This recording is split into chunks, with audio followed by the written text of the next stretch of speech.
दुनिया के सबसे बड़े महाकाव्य की नायिका द्रौपदी से तो आप सभी परिचित होंगे। द्रौपदी, यज्ञसेनी, कृष्णा, पांचाली, सरेंद्री आदि नामों से विख्यात द्रौपदी का चरित्र आज भी स्त्रियों के लिए प्रेरणा का स्रोत है। जन्म हुआ था पिता की इच्छा के विरुद्ध। जी हाँ, द्रौपदी का जन्म उनकी पिता की इच्छा के विरुद्ध हुआ था। कहा जाता है राजा द्रुपद ने पुत्र प्राप्ति हेतु यज्ञ किया था। तब पुत्र प्राप्त होने के पश्चात उन्हें एक पुत्री भी प्राप्त हुई, परंतु इच्छा के विरुद्ध पुत्री प्राप्त होने से राजा द्रुपद ने पुत्री के भाग्य में दुख मांग लिया। इसी कारण द्रौपदी ने अपने समस्त जीवन दुख, कष्ट, तिरस्कार ही पाया। द्रौपदी द्वारा पांचों पांडवों का वरण। क्या आप जानते हैं द्रौपदी ने क्यों किया था पांचों पांडवों का वरण? कथा बहुत ही प्रचलित है। द्रौपदी पूर्व जन्म में एक स्त्री की कन्या थी।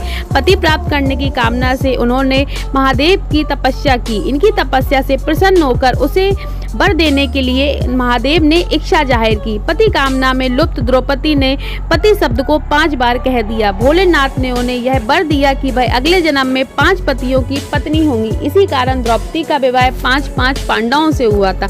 साल में एक बार करती थी अग्नि स्नान। जी हाँ, साल में एक बार करती थी द्रौपदी अग्नि स्नान।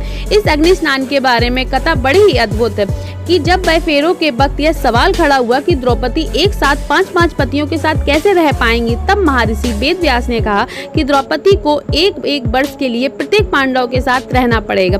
तब द्रौपदी ने यह घोषणा की थी कि वह प्रत्येक वर्ष के अंत में अग्नि स्नान करके अपने बीते हुए वर्ष की स्मृति को मिटा देंगी तथा नए जीवन को प्रारंभ करेंगी। द्रौपदी के पुत्र। द्रौपदी को प्रत्येक पांडव से एक पुत्र की प्राप्ति हुई थी। धर्मराज युधिष्ठिर से प्रतिबिंद, भीम से श्रुतसोम, अर्जुन से श्रुतकर्मा, नकुल से शांतनी और सहदेव से श्रुतसेन।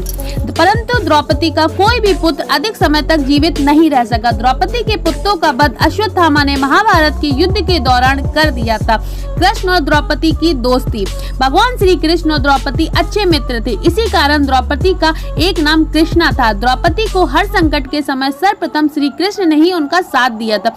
जब चीरहरण के समय द्रौपदी के साथ किसी ने नहीं दिया था, तब श्री कृष्ण ने उनके वस्त्रों का रूप धारण करके उनकी लज्जा बचाई थी। कृष्ण कर्ण द्रौपदी के बीच में समानता।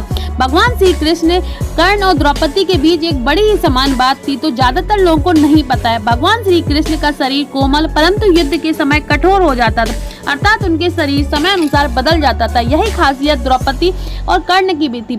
इनके शरीर समय अनुसार बदल जाते थे, कोमल और कठोर बना लेते थे। तो कैसे लगे आपको द्रौपदी से जुड़े ये रहस्य व अनसुनी बातें? अपने विचार कमेंट बॉक्स में जरूर लिखें। ऐसे ही तथ्यों से भरे वीडियो देखने के लिए चैनल को सब्सक्राइब जरूर करें। राधे राधे।